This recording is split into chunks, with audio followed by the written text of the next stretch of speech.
Perkenalkan, nama saya Ristiawati Sri Oktaviani dan kali ini saya akan membahas mengenai materi statistika, yang mana statistika itu merupakan materi kelas 12 semester ganjil. Yang mana untuk pembahasan kali ini, statistika kali ini kita akan membahas mengenai tabel distribusi frekuensi. Untuk lebih jelasnya, teman-teman bisa menyimak penjelasannya. Berikut merupakan data pandemi COVID-19 di Indonesia berdasarkan prediksi SUTD Singapura. Nah, untuk mendapatkan dan menyajikan data tersebut tentu tidak dilakukan secara sia-sia atau tidak dilakukan secara seenaknya ya.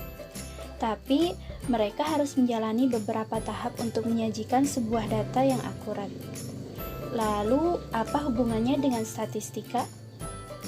Untuk lebih jelasnya, teman-teman simak penjelasan berikut.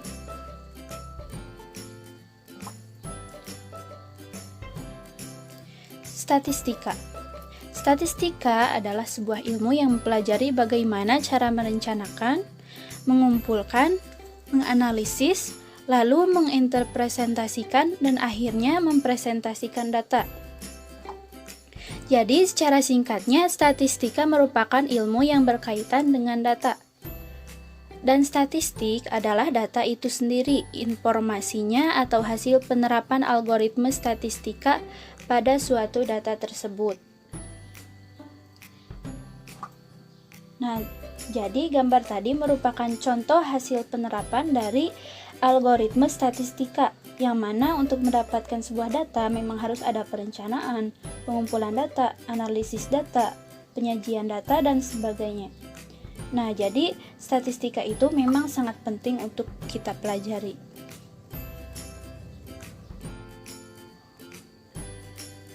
Nah, untuk materi statistika kali ini kita akan membahas mengenai penyajian datanya, yaitu menyajikan data dalam tabel distribusi frekuensi. Apa itu tabel distribusi frekuensi?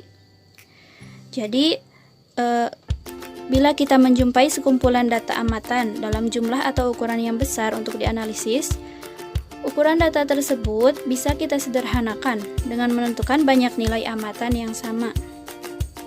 Banyak nilai amatan yang sama atau banyak nilai amatan yang terletak pada interval tertentu itu disebut dengan frekuensi.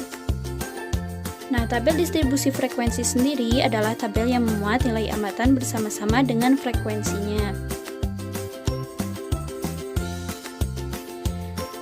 Yang mana tabel distribusi frekuensi sendiri terdiri dari tabel distribusi frekuensi tunggal dan tabel distribusi frekuensi terkelompok. Untuk yang pertama yaitu tabel distribusi frekuensi tunggal.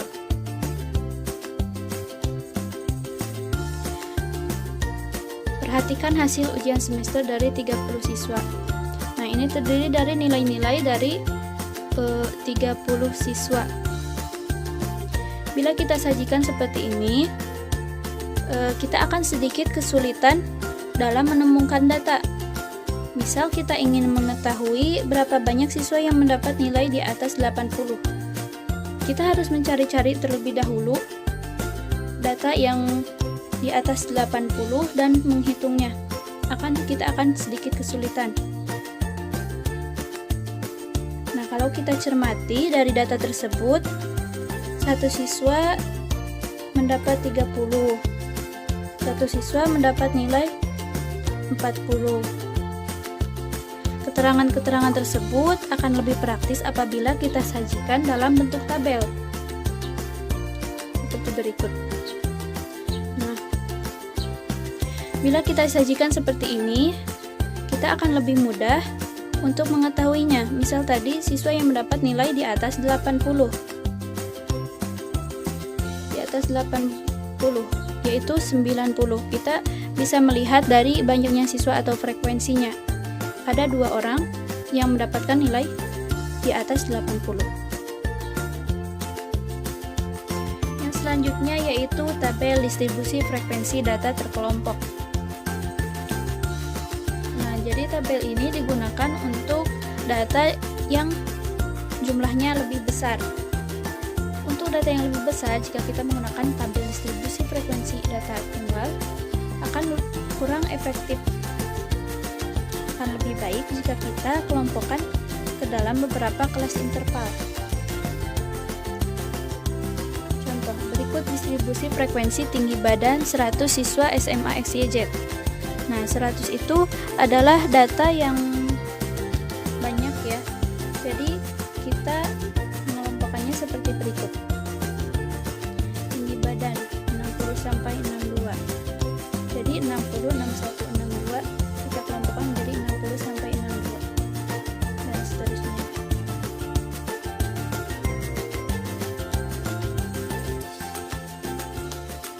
Ada beberapa istilah pada tabel distribusi frekuensi. Yang pertama yaitu kelas interval. Adalah interval yang diberikan untuk menetapkan kelas-kelas dalam distribusi berbentuk A sampai B, seperti tadi 60 sampai 62 seperti itu. Nah, ada juga yang disebut dengan jangkauan. Adalah selisih antara data dengan nilai yang terbesar dengan data dengan nilai yang terkecil tersebut. Batas kelas adalah nilai terkecil dan terbesar dalam suatu kelas. Frekuensi adalah jumlah data yang terdapat dalam kelas interval. Tepi bawah adalah batas bawah dikurangi dengan ketelitian data. Tepi atas adalah batas atas ditambah dengan ketelitian pengukuran. Jika data diukur dengan ketelitian sampai satuan terdekat, maka ketelitian pengukuran adalah 0,5. Jadi untuk menentukan tepi bawah adalah dengan dikurangi 0,5 dan tepi atas dengan cara dijumlahkan dengan 0,5. Panjang kelas adalah selisih antara tepi atas dan tepi bawah kelas. Misalnya lebar interval kelas 60 sampai 62 adalah 62,5 dikurangi 59,5 yaitu sama dengan 3. Jadi ditemukannya dari selisih tepi atas dan tepi bawah. Nilai tengah adalah titik tengah interval kelas. Ia diperoleh dengan cara membagi dua jumlah dari limit bawah atau batas bawah dan batas atas dari suatu interval kelas.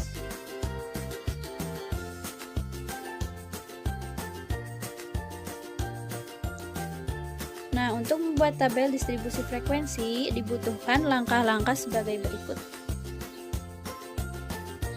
yaitu menentukan nilai tertinggi dan terendah dari data mentah. Kemudian ditentukan jangkauannya dengan rumus rank sama dengan nilai tertinggi dikurangi nilai terendah. Lalu menentukan banyak kelas.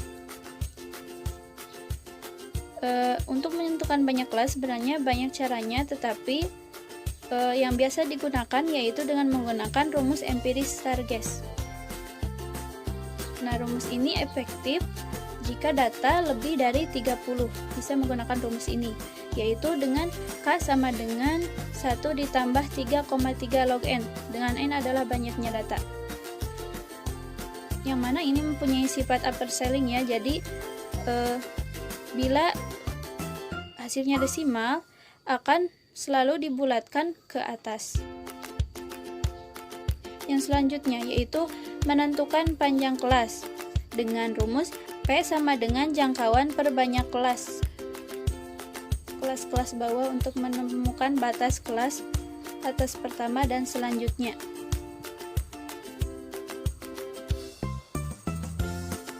Jadi yang mana tadi jangkauan adalah hasil selisih dari data terbesar dikurangi data terkecil.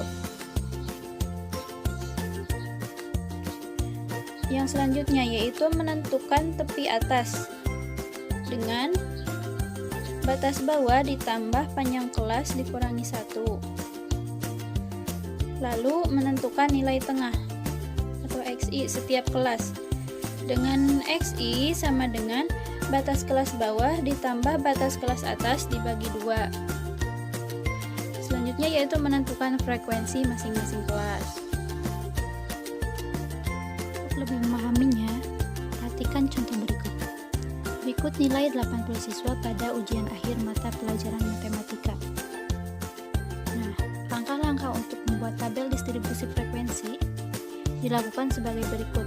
Yang pertama, kita mencari nilai tertinggi dari data-data tersebut. Nah, didapat nilai tertinggi sama dengan 97 dan nilai terendah. Nilai terendahnya adalah 53. Jadi kita cari jangkauannya yaitu dengan cara mengurangkan nilai tertinggi dikurangi nilai terendah. R sama dengan 97 dikurangi 53 sama dengan 44. Yang kedua, kita tentukan banyaknya kelas. Yang mana tadi telah dijelaskan banyaknya kelas karena ini terdapat 80 data yang berarti lebih dari 30, maka kita gunakan aturan Stargast, yaitu dengan rumus K sama dengan 1 ditambah 3,3 log N, yang mana lognya adalah 80. Maka didapat hasil 1 ditambah 3,3 log 80 adalah 1,90. 3,3 dikali 1,90 didapat 6,28. Kita bulatkan terlebih dahulu, 6,8 menjadi 7. Dibulatkan ke atas ya. Dan lalu didapat K sama dengan 1 ditambah 7 sama dengan 8. Jadi banyaknya kelas adalah 8. Yang selanjutnya yaitu panjang kelas, yaitu dengan membagi hasil jangkauan dibagi dengan banyaknya kelas. Kita dapatkan 5,5 sehingga dibulatkan menjadi 6. Selanjutnya kita ambil 50 sebagai batas bawah untuk kelas pertama. Karena nilai yang terendahnya adalah 53, nilai yang paling kecilnya kita ambil dari 50 sebagai batas bawah. Yang selanjutnya yaitu batas bawah untuk kelas kedua adalah 50 ditambah panjang kelas tadi, jadi 56. Dan untuk seterusnya juga ditambah dengan 6. Nah, bisa juga dengan menggunakan turus untuk memasukkan data ke dalam interval kelas. Jadi untuk menentukan frekuensi dari masing-masing data tersebut.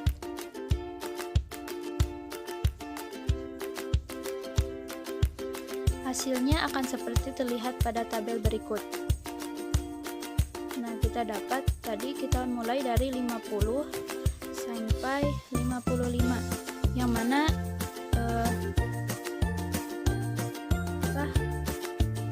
banyaknya kelas itu tadi ada 8. Nah, di sini sudah ada 8 baris, yang mana panjang dari tiap intervalnya itu adalah 6, 50 sampai 55. Dari data tadi didapatkan dari yang kisarannya 50 sampai 55 itu ada 53. 56 sampai 61 ada 60, 59, 61, 60, 61, 60, 57 dan seterusnya seperti itu. Dan akhirnya dari data-data tadi kita memperoleh distribusi frekuensi sebagai berikut. Nah, jadi frekuensi dari tiap-tiap intervalnya kita tuliskan seperti ini. Selanjutnya yaitu menentukan titik tengah. Nah, untuk menentukan titik tengah sebagaimana tadi caranya adalah dengan menjumlahkan batas bawah dengan batas atas lalu dibagi 2. Di sini 50 ditambah 55 dibagi 2, maka didapatkan hasilnya 52,5. Begitupun seterusnya 56 sampai 61, 56 ditambah 61 lalu dibagi 2, maka didapatkan 58,5. Begitupun juga dengan kelas-kelas interval selanjutnya.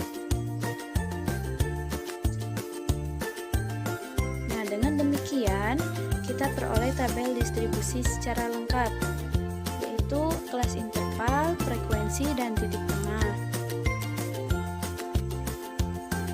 Rupanya dicukupkan sekian penyampaian materi dari saya. Mohon maaf atas segala kekurangannya. Wassalamualaikum warahmatullahi wabarakatuh.